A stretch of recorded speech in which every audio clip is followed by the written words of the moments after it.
आपके साथ जाओगा। कबीर सब जग निर्धना, धनवंता ना कोई, धनवंता सो जानियो जिस पर राम नाम धन होवे। कि सारा संसार निर्धन है, जिसके पास सत्य भक्ति जो राम का नाम का धन है, यानी सच्चे मंत्रों की कमाई जो है राम नाम का धन होता है,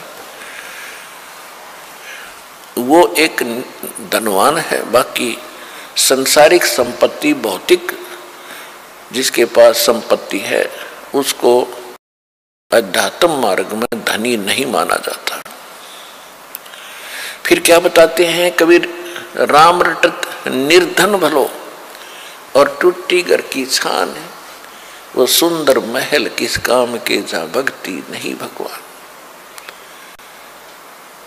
पुण्यात्माओं, आज परमात्मा के बच्चे जिनको दीक्षा प्राप्त हो चुकी है, उसके परिवार के अंदर एक मिनी आश्रम बन गया।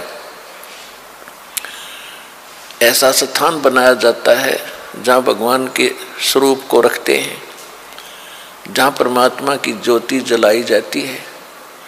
सभी उठकर वहाँ प्रणाम करते हैं। सुबह और शाम दोपहर को भगवान की चर्चा चलती है, रमैणी होती है, आरती होती है, सुबह के नित्यनेम होते हैं।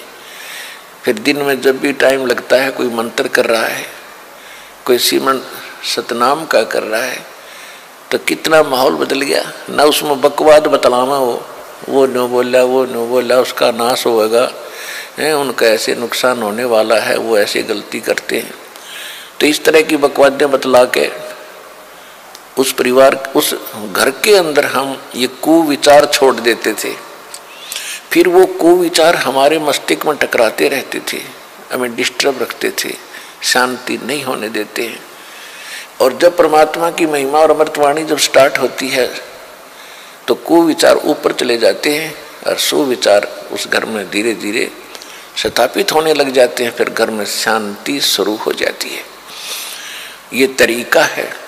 अब कहीं भी परमात्मा की चर्चा नहीं। सुबह उठते या तो न्यूज़पेपर पढ़ देंगे जिनमें कोरी झूठ बकवाद भर रखी होती है, समाचार पत्र, या टीवी चलाएंगे, समाचार सुन लेते हैं, सारे दिन बकवाद गड़े, या फिर फिल्म देखेंगे। तो जब तक प्राणी के पूर्व जन्म के शुभ संस्कार चलते हैं तब तक वो कुछ भी करता रहे, और सपने में भी भगवान याद ना करो, उसको सारे सुख मिल रहे होते हैं। तो संसार ये देखता रहता है, भगत भी डिस्टर्ब हो जाते हैं कि हम भक्ति भी कर रहे हैं, हमें आपत्तियों का फिर भी कोई ना कोई सामना करना पड़ जाता है, और दूसरा व्यक्ति सारा दिन बकवाद करते हैं, शराब पीते हैं, ताश खेलते हैं, राजनीति में बड़े रहते हैं, और कोई भी बुरे काम की कोई टाल नहीं उनके, और वो फिर भी सुखी है। तो इसको देखकर विचलित ना होना, परमात्मा के बताए इस पॉइंटों को, बिंदुओं को ध्यान से सोचना। कहते वो पिछले जन्म के पुण्यकर्मी प्राणी हैं, और जब तक उनके पुण्य चलेंगे वो कितने को वध करो, उनको कोई हानि होने वाली नहीं है। और जब उनके पुण्य समाप्त होंगे फिर पाप कर्मों का दौर शुरू होगा। फिर देखना उनके घर में के कैर टूटेंगे। और आप के ऊपर भक्ति करते करते भी दिक्कत आ रही है, तो अगर भक्ति ना करते तो आपका तो सर्वनाश हो जाना था। विचार कीजिए,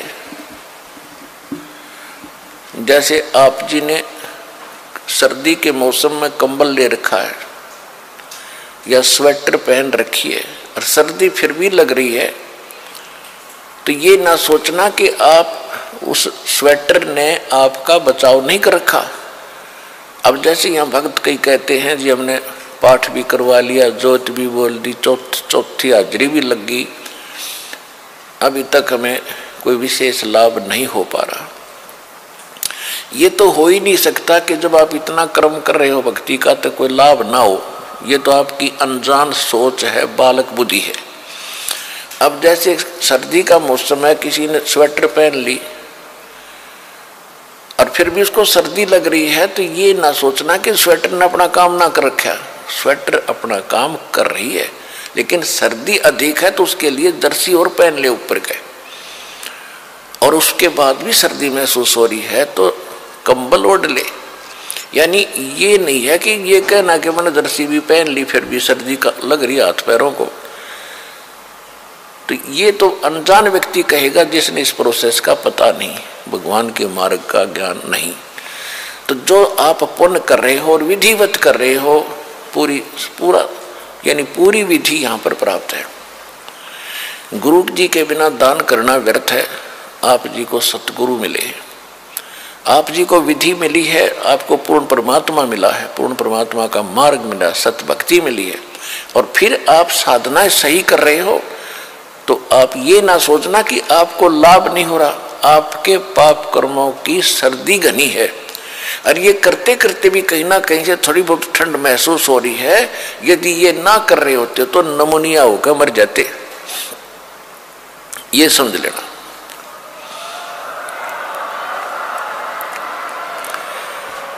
तो इस तरह आप जी ने अपने इस भक्ति सफर को डिस्टर्ब नहीं होने देना, जो मार्ग बता दिया इस पर चलते रहना, घर पहुंच जाओगे, सारे सुख होंगे, यानी अपने सतलोक चले जाओगे और यहाँ भी राहत बहुत मिलेगी। तो इसी प्रकार जो ऐसा कहते हैं वो बालक है, और फिर ये सोचे कि हम भक्ति भी कर रहे हैं, दूसरा कुछ भी नहीं करता, उसके ठाठ हो रहे हैं, तो वो भी आप इस ज्ञान से सोचना कि जब बैटरी किसी ने चार्ज कर रखी है इन्वर्टर की, और आगे चार्जर है नहीं, उनके पास लाइट कनेक्शन नहीं है, और उनकी बैटरी फिर भी उनके पंखे चल रहे हैं, बल्ब भी जग रहे हैं, तो इससे अंडरस्टूड है, अनजान से अनजान व्यक्ति आजकल समझ सकता है कि वो बैटरी कितने दिन चलेगी, एक दिन एंड होगा और फिर अंधेरे में बैठेंगे, वे गर्मी में मरेंगे। इसी प्रकार जब तक पुण्य कर्मों की बैटरी चार्ज है पूर्व जन्म की, तब तक वो आपको सुखी दिखाई देते हैं, चाहे कितने खोटे खोदो, और आप अच्छे भी कर रहे हो और फिर भी महसूस करते हो हम दुखी। आप दुखी नहीं हो, आपके ऊपर तो ना जाने के कहर टूटना था, भगवान ने आपकी रक्षा कर रखी है। तो इस करके संसार की तरफ ना देख करके परमात्मा के इस ज्ञान को आधार बना के इस भक्ति मार्ग पे चलना।